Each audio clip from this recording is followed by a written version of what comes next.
Olá a todos, aula 16 de Shemuel. Na última aula a gente falou sobre a guerra contra Amalek, onde Shaul teve uma vitória incrível, mas ele comete um erro grave, gravíssimo.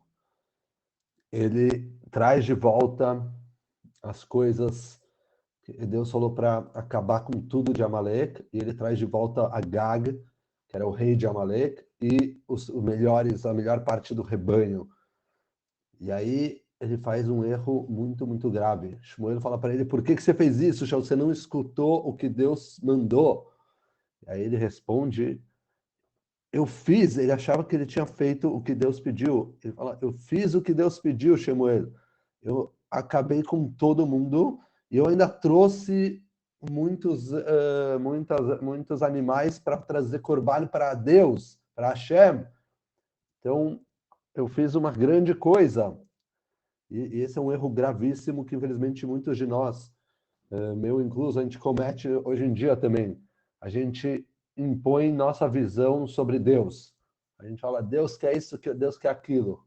A gente se põe no meio do universo e Deus é marginal. E a gente impõe nossas vontades em Deus. E esse foi um erro de Shaul. Ele achou que ele sabia o que Deus queria. E Shmuel fala para ele de maneira bem firme: isso não é o que Deus quer. Deus quer que você simplesmente escute a voz dele. Ele não quer teus korbanot. Isso aí também vai ser um grande grito de profetas nos próximos séculos. Yeshayahu, Amós, muitos profetas falam a mesma coisa. Deus não quer o corban de vocês. Se vocês estão fazendo coisas erradas, Deus não quer o corban de vocês. Não projetem Deus fazer as coisas erradas, não fazer o que ele fala e depois acha que vai trazer um corban e vai estar tudo bem. Certo? Então, esse foi o erro gravíssimo de Shaul. Mas aí tem um erro pior ainda de Shaul. O erro pior ainda, e é um erro que é um divisor de águas, porque vai tirar dele o direito de ser rei, basicamente. Shmuel fala para ele, Shaul, você errou. E aí, o que o Shaul responde? Shmuel, eu não errei, em primeiro lugar. Aí Shmuel volta a explicar para ele por que sim ele errou. Você não fez o que Deus mandou. Você trouxe esses animais. Deus não quer korbanot. Daí que Shaul responde? Ele não fala, eu errei, desculpa. Ele fala, tá bom, eu errei, mas é porque ele começa a dar desculpas.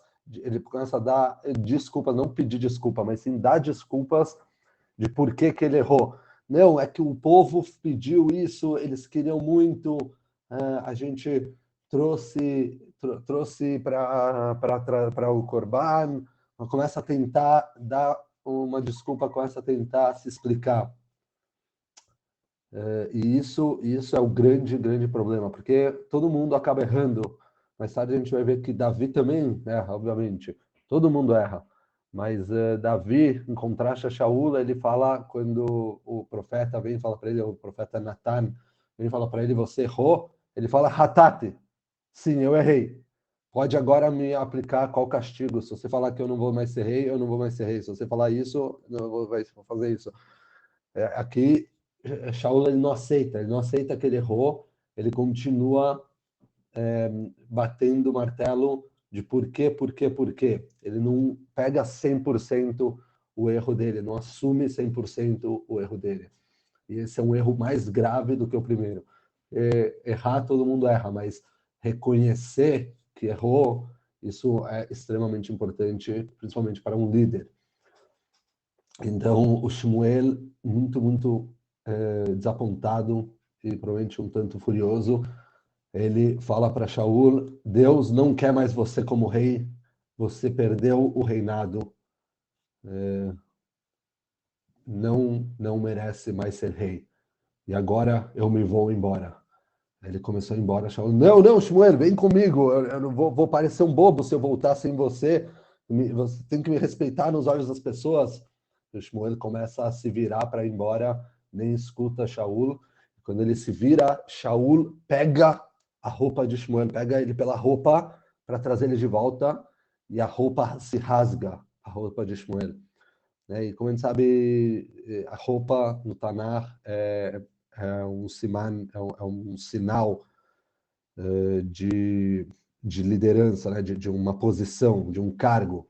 A roupa, ela representa cargo. O Yosef recebeu uma roupa especial, mostrando que ele ia ter um cargo especial entre os irmãos. Assim também em outros casos, com Yarovam, a gente chegar lá em Melachim, a gente vai ver também, tem a história com as roupas. Então o Shmuel vai e responde para Shaul, quando Shaul rasga a roupa dele, ele vira e fala para Shaul, Shaul, assim como você rasgou minha roupa, Deus rasgou o seu reinado. Deus tirou esse cargo de você. Mas é uma loucura que pensar que Shaul pegou a roupa dele, rasgou a roupa dele. Shaul estava talvez um pouco descontrolado até. E aí o Shaul pede de novo para Shmuel, Shmuel, desculpa, mas por favor venha comigo, eu não quero, me dê honra, me dê essa, eu não quero passar vergonha na frente de todos os, o governo, de todos os anciões aí do povo. E o Shmuel acaba concordando e volta com Shaul. E Shmuel, ao fim, pede para trazerem o Agag, esse rei de Amalek, que Shaul havia trazido vivo, e o Shmuel vai e executa ele. E assim acabamos o capítulo 15. De uma forma um pouco trágica para Shaul, principalmente. E aí no capítulo 16, a gente começa com Hashem falando para Shmuel, está na hora de escolher um novo rei. E Deus fala isso de uma maneira interessante. O Tanar conta, fala, Ad matai ata mitabel al Shaul? Até quando você vai ficar mitabel? Você vai estar mal por Shaul Nevel? Agora não me vem a palavra Evel em português, mas até quando você vai estar mal assim porque Shaul parou de ser rei, está na hora de escolher um novo rei. Pega o shemen, o óleo que você unta os reis, que você coroa os reis, e vai na casa de uma pessoa em Betlehem. Essa pessoa se chama Ishai. Um dos filhos dele é propício para ser o próximo rei.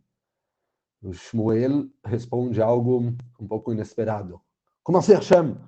Como que eu vou para casa de Shai coroar uma nova pessoa?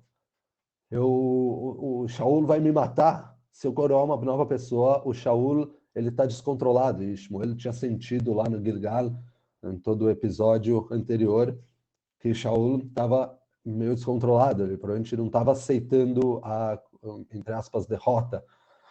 Então ele fala, o Shaul é capaz de me matar se eu for para coroar um outro rei. Aí Deus fala para ele, Deus concorda. Isso é também interessante. Deus concorda, porque você acharia que Deus fala uma coisa, vai sem perguntar, sem questionar. Deus concorda com ele, fala, vai lá, fala que você está indo trazer um korban lá em Bethlehem, e aí você fala com Ishai e unta o filho dele. Passa o óleo no filho dele, demonstrando que ele é o rei. Ok, então o Shmuel ele chega na cidade de Bethlehem. Bethlehem é para o sul, certo? Para o sul de Jerusalém. O Shmuel ele morava para o norte de Jerusalém, então ele caminha uns 30 quilômetros para o sul. E quando ele chega na cidade de Bethlehem, todo mundo está assustado. Imagina só, o presidente da República ou uma pessoa muito importante, de repente aparece, não sei, o juiz do Supremo, algo assim, aparece na sua cidade, na tua casa, no teu bairro, e entra na tua casa, todo o pessoal lá fica, uau, o que aconteceu? Aconteceu alguma coisa, Shmuel? Por que você está aqui? Daí o Shmuel fala, não, tá tudo bem, eu só vim Lisboa, eu só vim trazer um korban para Hashem, se preparem, a gente vai trazer um korban. Ok. E aí ele vai para a casa de Ishai e ele viu que o Eliav chegou. Eliav era o filho mais velho de Ishai. E aí ele olha para Eliav, Eliav era uma pessoa muito assim, impressionante. Havia uma pessoa forte, bonita, alta, aparência boa. Ele fala, uau, esse daí parece que pode ser um Meshiach Hashem, esse aí pode ser o rei. E aí Deus fala para ele, não, Shmuel, você está fazendo talvez o mesmo erro que você fez anteriormente, em que anteriormente foi Deus próprio que decidiu que era Shaul o rei, mas em Shaul a gente falou que ele era uma aparência muito boa, mas no final ele não foi uma pessoa boa. Ele tinha uma aparência boa, era uma pessoa que se destacava e ele falou: não olha para a aparência. Os homens olham para aparências, Deus olha para o interior. Os homens olham para o exterior, Deus olha para o interior. Ok, então fala, e os seus outros filhos, Ishai, cadê eles? Né, tipo, ele pergunta para Ishai, e aí vem o segundo filho de Ishai, Avinadav, e aí Deus fala para Shmuel, não, esse também não é o rei. Aí vem o terceiro filho, Shammah, e fala, também não é o rei, esse também não será o rei, Deus fala para ele. E foi passando assim todos os filhos de Ishai, 7 filhos passaram e nenhum é. Ele fala, não tem mais ninguém? Ele fala, tem mais um, mas um pequeno, tá lá, um menorzinho, tá cuidando das ovelhas no campo, tá um pouco longe. Ele fala, chama ele. E a continuação da história veremos no próximo, na próxima aula, próximo episódio, se Deus quiser.